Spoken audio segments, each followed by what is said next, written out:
ಅಮ್ಮಂಗೆ ಏನ್ ಹೇಳಿದ್ಯಾ ಬರಲ್ಲ ಅಂತನ? ಹೌದು, ನಾನೇನ್ ತಪ್ಪ ಹೇಳ್ದೆ? ಎಲ್ರು ಬರ್ತಿದಾರೆ ಅಂದ್ಮೇಲೆ ನೀನ್ ಬರಕ್ ಏನ್ ಪ್ರಾಬ್ಲಮ್? ನೀನ್ ಬಂದಿಲ್ಲ ಅಂದ್ರೆ ವೈಕೆ ಮನೆಯವ್ರು ಏನ್ ಅನ್ಕೊಳಲ್ಲ. ನಾನು ನಿನ್ ಜೊತೆ ಬರಕ್ಕಾಗಲ್ಲ, ಯಾಕಂದ್ರೆ ಇದು ನನ್ನ ಸೆಲ್ಫ್ ರೆಸ್ಪೆಕ್ಟ್ ಪ್ರಶ್ನೆ. ಅವ್ರು ನನ್ನ ಕರ್ದಿಲ್ಲ ಅಂದ್ಮೇಲೆ ನಾನೇನಿಕ್ ಬರ್ಲಿ? ನಿಂಗೇನ್ ತಲೆ ಕೆಟ್ಟಿದ್ಯಾ? ಅಮ್ಮ ಆಲ್ರೆಡಿ ನನಗೆ ಫೋನ್ ಮಾಡಿ ಹೇಳಿದಾರಲ್ವಾ, ನಿಂಗೇನ್ ಸ್ಪೆಷಲ್ ಆಗಿ ಕರಿಬೇಕಾ? ಹೌದು, ಕರೀಲೇಬೇಕು. ಯಾಕಂದ್ರೆ ಇಷ್ಟ ದಿನ ನಡ್ಕೊಂಡ್ ಬಂದಿತ್ತು ಅದೇ ಅಲ್ವಾ. ನಮ್ಮನೆಯಿಂದ ಇನ್ವಿಟೇಷನ್ ಬಂದಾಗ್ಲು ನೀನ್ ಅದನ್ನೇ ತಾನೇ ಮಾಡಿದ್ದು. ಸ್ವಲ್ಪ ನೆನ್ಸ್ಕೋ. ನಾನು ರೆಡಿಯಾಗಿ ಹೋಗ್ತಾ ಇದೀನಿ, ನೀನು ರೆಡಿ ಆಗು. ರಾತ್ರಿ ಅಮ್ಮನ ಮನೆಗೆ ಹೋಗ್ಬೇಕು ಊಟ ಮಾಡಕ್ಕೆ.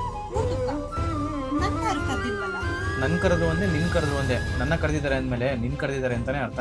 ನನ್ನನ್ನೇನವರು ಸ್ಪೆಷಲ್ ಆಗಿ ಫೋನ್ ಮಾಡಿ ಕರ್ದಿಲ್ವಲ್ಲ, ಕರೀದೆ ನಾನು ಹೇಗ್ ಬರ್ಲಿ? ನಂಗೂ ಸ್ವಲ್ಪ ಸೆಲ್ಫ್ ರೆಸ್ಪೆಕ್ಟ್ ಇದೆ. ನೋಡು, ಇಷ್ಟೇ ಸಿಂಪಲ್. ನಿನ್ಗೆ ನಮ್ಮನೆ ಫಂಕ್ಷನ್ ಬರೋಕ್ಕೆ ಸ್ಪೆಷಲ್ ಇನ್ವಿಟೇಷನ್ ಬೇಕೋ, ಅದೇ ತರ ನಿಮ್ಮನೆ ಫಂಕ್ಷನ್ ಬರೋಕ್ಕೆ ನನಗೂ ಕೂಡ ಸ್ಪೆಷಲ್ ಇನ್ವಿಟೇಷನ್ ಬೇಕು.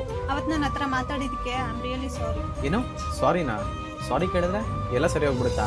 ಹಾಗಿದ್ರೆ ಇವತ್ತಿನ ವಿಚಾರಕ್ಕೂ ಐ ಆಮ್ ಸಾರಿ, ನಾನು ಬರೋಕ್ಕಾಗಲ್ಲ. ಅವತ್ತು ನೀನು ಒಂದು ಸೆಕೆಂಡ್ ಆದರೂ ಯೋಚನೆ ಮಾಡಬೇಕಿತ್ತು. ನೀನು ಬರದೇ ಇದ್ದಿದ್ದಕ್ಕೆ ನನ್ನ ಫ್ಯಾಮಿಲಿಯವರು ಎಷ್ಟು ಬೇಜಾರು ಮಾಡ್ಕೊಂಡ್ರು ಅಂತ. ಈ ಥರ ಫಂಕ್ಷನ್ಸ್ ಎಲ್ಲ ಮಾಡೋದೇ ಸಂಬಂಧಿಕರೆಲ್ಲ ಒಂದಾಗಿ ಕಷ್ಟ ಸುಖ ಹಂಚ್ಕೊಳ್ಳಿ ಅಂತ.